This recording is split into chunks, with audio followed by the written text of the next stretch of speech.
A paz do Senhor, amados irmãos, professores e alunos participantes desta obra santa, que é a nossa escola bíblica dominical.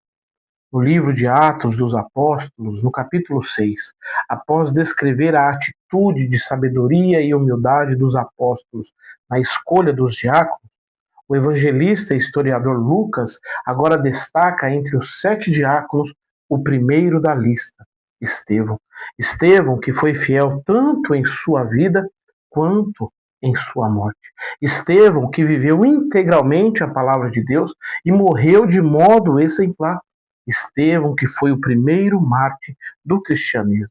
O diácono Estevão, ele não limitou o seu ministério a servir às mesas. Ele também ganhou almas para Cristo e operou milagres. E se existe uma palavra que caracteriza a vida deste diácono, é cheio. Estevão era cheio do Espírito Santo e cheio de fé. Estevão era cheio de sabedoria e cheio da graça de Deus. Estevão também era cheio de poder.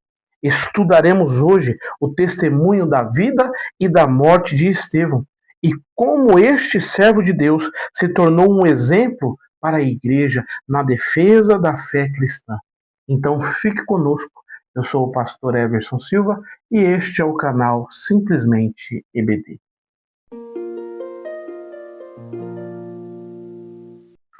Amados irmãos, hoje na lição de número 9 da nossa revista A Igreja em Jerusalém, Doutrina, Comunhão e Fé, a base para o crescimento da igreja em meio às perseguições.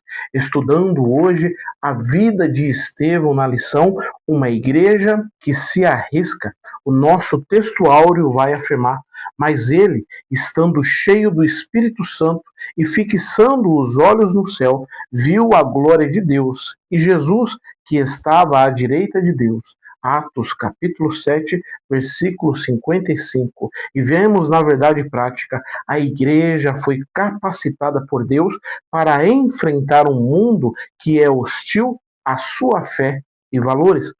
A nossa leitura bíblica em classe, que se encontra no livro de Atos, no capítulo 6, versículos de 8 a 15, e Atos, no capítulo 7, versículos 54 ao 60. Meus queridos, começamos agora a nossa aula com o início do ministério de Estevão até a sua prisão. No tópico 1, Estevão e a igreja que tem sua fé contestada. O nosso ponto 1 vai dizer, aprendendo com Estevão. Irmãos, conforme o título deste tópico, a contestação da fé na vida eclesiástica, observamos que tudo nesta vida pode ser questionado, pode ser contestado, e com a religião não é diferente. Pelo contrário, a religião é a instituição mais relativa que existe, por existir várias religiões, e mais contestada. Entretanto, como cristãos convictos, nós entendemos pela fé que a Bíblia é a única verdade absoluta neste mundo relativo. É o que nós vemos no exemplo de Estevão, apontado aqui no ponto 1 da nossa revista. Ele enfrentou a oposição e todo cristão também enfrentará. A fé será colocada à prova, sem espaço para indecisão. Além disso, Estevão nos ensina que todo cristão deve saber defender sua fé. Explicar e sustentar as crenças cristãs é uma responsabilidade da igreja. E cada crente precisa entender no que acredita e como responder aos desafios. E com relação a essa responsabilidade de saber explicar a fé, de saber responder aos desafios, o apóstolo Pedro nos aconselhou na sua primeira epístola. Não tenham medo das ameaças, nem fiquem angustiados. Pelo contrário, santifiquem a Cristo como Senhor no seu coração, estando sempre preparados para responder a todo aquele que pedir a razão da esperança que vocês têm. O exemplo de Estevão, como nós vemos na lição, ele vai além de um preparo teológico, além de um preparo intelectual. Ele abrange também um preparo espiritual para resistir às perseguições, como Paulo testificou. Em tudo somos atribulados, porém não angustiados. Ficamos perplexos, porém não desanimados. Somos perseguidos, porém não abandonados. Nós somos derrubados, porém não destruídos. Paulo está aqui demonstrando o preparo espiritual que todo servo de Deus deve ter em meio às lutas, bem como a revista afirma a respeito de Estevão. Estevão é um exemplo de coragem, mostrando que tanto o cristão quanto a igreja devem estar dispostos a permanecer firmes, mesmo que isso signifique perder a liberdade ou até a própria vida. E agora vamos analisar como iniciou a perseguição contra Estevão no ponto 2, a fé sob ataque. Lucas nos conta que em um momento do ministério de Estevão, um grupo de judeus que vivia fora de Israel, chamado de judeus helenistas, se levantou contra ele, contra Estevão. Esses judeus faziam parte da diáspora, ou seja, eram pessoas que tinham se espalhado por outras regiões fora do território de Israel. Então nós temos aqui uma sinagoga composta por helenistas, por judeus de fala grega. Esses helenistas, esses judeus de fala grega, eles viveram fora de Israel e agora voltaram e congregavam atualmente na sinagoga dos chamados libertos. Nessa sinagoga, eles se reuniam-se ali os judeus sirineus, os alexandrinos, que pertencem ao norte da África, e também da Cilícia e de outras regiões da Ásia. Estes judeus, que assim como Estevão eram de helenistas, eram de uma cultura grega, de uma fala grega, eles entraram em discussão com Estevão após testemunharem o agir de Deus na vida daquele diácono. Como bem nos afirma o texto bíblico em Atos dos Apóstolos, no capítulo 6. Estevão, cheio de graça e de poder, fazia prodígios e grandes sinais entre o povo, mas eles não podiam resistir à sabedoria e ao espírito pelo qual ele falava. Então é nesse momento de oposição que Estevão, cheio da graça e do poder de Deus, ele era usado na pregação. Entretanto, apesar dessas qualidades espirituais que haviam em Estevão, seu ministério, a exemplo de Cristo, causou discussão, causou a difamação e a condenação deste homem de Deus, como vemos na nossa lição que afirma. Anteriormente, Cristo já fora atacado no seu ministério terreno. Agora o ciclo se repetia com os seus seguidores. A fé cristã sempre será alvo e objeto de ataque. Se a igreja é verdadeiramente cristã, sempre haverá em algum lugar um levante. Estes homens, assim como os perseguidores de Cristo, relatado no Evangelho, eles não conseguiam fazer as mesmas obras que Deus realizava por intermédio dos apóstolos, dos diáconos, por intermédio dos homens e mulheres fiéis ao Evangelho.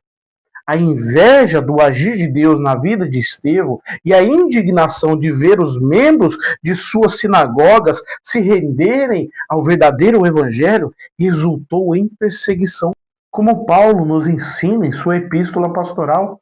Na verdade, todos os que querem viver piedosamente em Cristo Jesus serão perseguidos. E o resultado sempre será a derrota imediata ou futura, como o apóstolo vai concluir no verso seguinte: mas os perversos e impostores irão de mal a pior, enganando e sendo enganados. E agora no nosso ponto 3, a disputa com Estevão. Vemos neste ponto que os da sinagoga dos libertos, eles disputavam com Estevão, porém sem sucesso, porque não havia como prosperar contra a palavra de Deus. A própria Bíblia afirma: nada podemos contra a verdade, senão pela verdade. E por isso, os argumentos que eles usavam se tornavam em discussão. Como vemos na lição, que isso era uma forma de debater ideias e impor aos outros sua forma de enxergar as coisas. E a lição continua. Os judeus helenistas não estavam simplesmente discutindo com Estevão, isto é, batendo boca, mas procurando a todo custo sobrepor sua cosmovisão através de uma narrativa bem construída. O que nos leva ao ponto 4 desse primeiro tópico, a falsa narrativa. O tratamento dado a Estevão continuava se assemelhando à maneira como os líderes judeus eles trataram o Senhor Jesus. Primeiro, eles questionam Estevão, assim como questionaram o Senhor Jesus, quando se colocavam contra os ensinos do Mestre e até mesmo contra os seus milagres. Agora, eles não podendo resistir à sabedoria e ao espírito pelo qual Estevão falava, eles tramaram contra Estevão, como fizeram com o Senhor Jesus, e subornaram homens covardes que o acusaram de blasfêmia. Tais acusações, elas não foram exclusivas na vida de Estevão ou do Senhor Jesus. O apóstolo Paulo também foi injustamente acusado. Outros apóstolos, eles foram mortos. E milhares de cristãos também foram perseguidos. Como afirma a própria lição quando diz: hoje não é diferente. A igreja luta em várias frentes contra as falsas narrativas que a todo custo querem minar o seu testemunho e desacreditá-la. Estevão não blasfemava contra o templo, nem contra a lei. Ao contrário disso, ele estava alinhado com a mesma interpretação do Senhor Jesus. Porém, a luz da verdade, ela cegou os olhos daqueles judeus, e a oposição deles desceu da argumentação para a acusação. A ordem dos acontecimentos é sempre a mesma, sempre se repete. Aconteceu com o Senhor Jesus, está acontecendo com Estevão, vai acontecer com os apóstolos, e assim se segue durante a história da igreja. No início há um debate teológico, e quando esse debate fracassa, se inicia uma campanha pessoal de mentiras. E por fim, escolhem ações que sejam legais ou ilegais numa tentativa de se livrarem dos adversários pela força. É o que nós vamos continuar estudando aqui no tópico 2. Estevão e a igreja que defende sua fé. Ponto 1. Deus na história do seu povo. Estevão é conhecido como o primeiro mártir da igreja. Mas por que este homem cheio de unção recebeu este título? O mártir é a pessoa que sofre perseguição e morre por defender aquilo em que acredita. E isso foi exatamente o que aconteceu amplamente na história do cristianismo pelo mundo afora. E Estevão foi o primeiro que, por pregar o evangelho, pagou com a sua própria vida.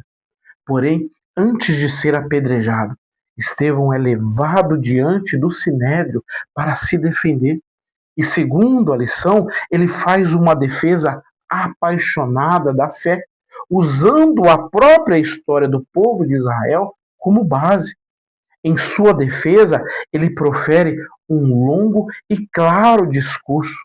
Estevão ele faz uma retrospectiva da história da redenção.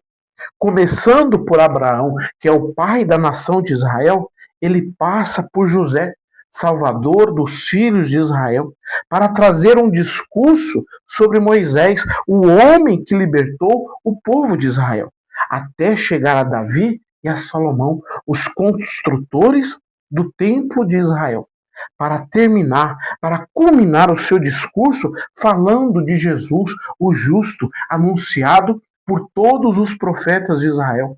O discurso de Estevão faz o que todo cristão fiel ele deve fazer: anunciar o Senhor Jesus.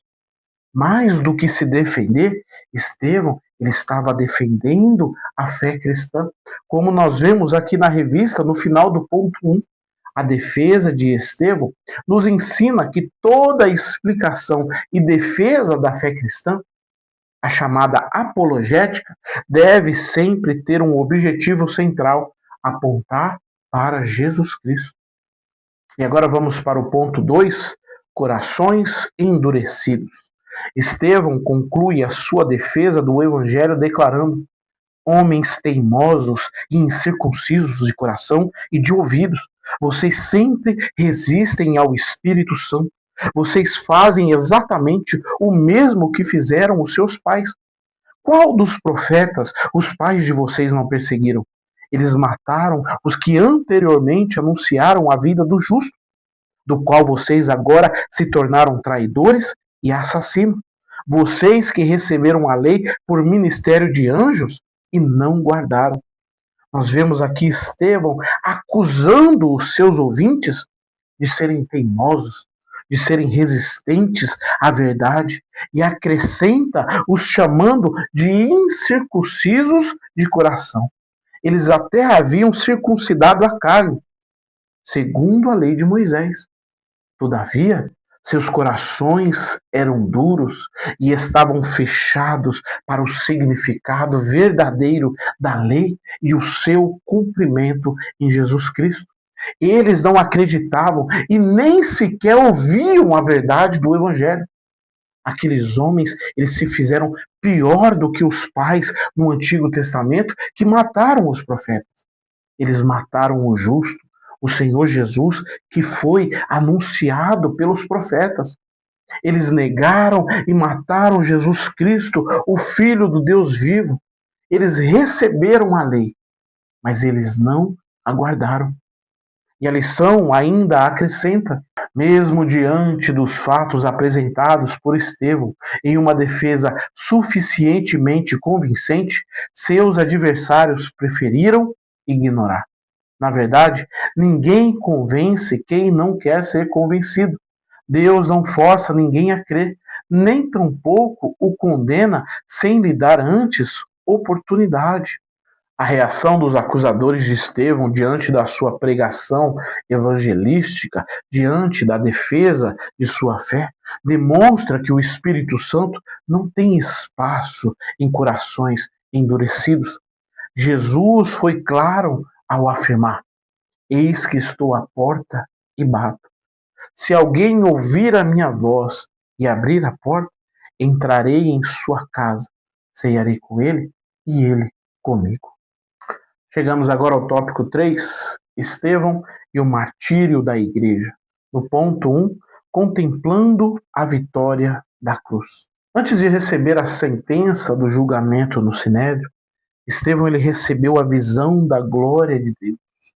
E diferente da declaração de Paulo, que afirma: se vocês foram ressuscitados juntamente com Cristo, busquem as coisas lá do alto, onde Cristo vive assentado à direita de Deus. Paulo afirma aqui claramente que Cristo está no céu, assentado à destra de Deus, o que o próprio apóstolo confirmou em sua carta aos Efésios, escrevendo que Deus exerce este poder em Cristo, ressuscitando dentre os mortos e fazendo-o assentar à sua direita nas regiões celestiais. Então, diferente da declaração do apóstolo Paulo, Estevão contempla Jesus que agora não está mais sentado. Ele está em pé ao lado de Deus Pai. Jesus se levanta para contemplar a defesa da fé de seu servo Estevão. E em pé, em aprovação à santidade de seu servo. Jesus se levanta para receber o seu servo Estevão em sua glória. E Estevão, mesmo ciente da incredulidade dos seus ouvintes, ele não deixou de anunciar essa visão maravilhosa que se revelou a ele. Estevão disse: eis que vejo os céus abertos e o Filho do Homem que está em pé à mão direita de Deus. E nós não podemos deixar passar desapercebido a manifestação da Trindade divina diante do interrogatório covarde a qual Estevão foi submetido. A Bíblia afirma que, estando Estevão cheio do Espírito Santo e fixando os olhos no céu, ele viu a glória de Deus Pai e Jesus que estava à direita de Deus. Estevão viu, ele confirmou aquilo que a igreja tem contemplado pela fé. como o apóstolo Paulo deixou claro, nós andamos pela fé e não pelo que vemos. E é por isso que também nos esforçamos para sermos agradáveis a Ele.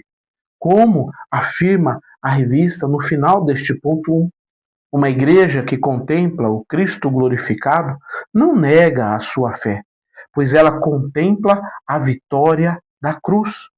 Uma igreja que mantém os seus olhos no Cristo glorificado não tem nada a temer. E agora, no último ponto da nossa lição, vamos estudar sobre a reação de Estevão diante da sua condenação. O ponto 2, perdoando o agressor. Em seus últimos momentos na cruz, Jesus clamou: Pai, perdoa-lhes, porque não sabem o que fazem. Além de ser uma prova do amor de Cristo, esse clamor do Mestre amado é uma lição de perdão que foi aprendida e repetida por Estevão na hora da sua execução, em seu apedrejamento, como nós vemos na palavra de Deus. Então, ajoelhando-se, gritou bem alto: Senhor, não os condenes por causa deste pecado. E depois que ele disse isso, morreu. Nós temos aqui, conforme a lição, um cristão que não teme a morte, mas que contempla a coroa da vida. Coroa que foi prometida pelo Senhor Jesus em sua carta aos crentes de Esmirna. E a todos que fossem, como Estevão, fiéis até a morte. O autor aos Hebreus escreveu: alguns foram torturados, não aceitando o seu resgate, para obterem superior ressurreição. Os crentes, eles permaneceram firmes e fiéis diante da perseguição na história da igreja, sabendo que algo superior os esperava. Já com relação ao perdão que foi dado pelo Senhor Jesus na hora da sua morte na cruz, perdão concedido por Estevão sobre os seus inimigos, o Senhor Jesus ensinou: tudo o que vocês querem que os outros façam a vocês, façam também vocês a eles, porque esta é a lei e os profetas. Essa deve ser a figura de uma igreja que literalmente se dá pelo perdido, que se sacrifica por ele. Esse deve ser o modelo a seguir. Uma igreja que não teme a perseguição e que ora pelos seus perseguidores. E concluímos esta aula com a leitura da nossa lição que afirma: Estevão, o primeiro dos 7 escolhidos para o trabalho social da primeira igreja, ele representa o modelo de uma igreja verdadeiramente bíblica, uma igreja que deve ser qualificada, que assim como Estevão deve ser cheia de fé e cheia do Espírito Santo, uma igreja que não teme se posicionar diante de um mundo e de uma cultura que são contrárias à fé cristã. Uma igreja que não teme o sofrimento e nem mesmo a morte na defesa daquilo em que acredita e prega.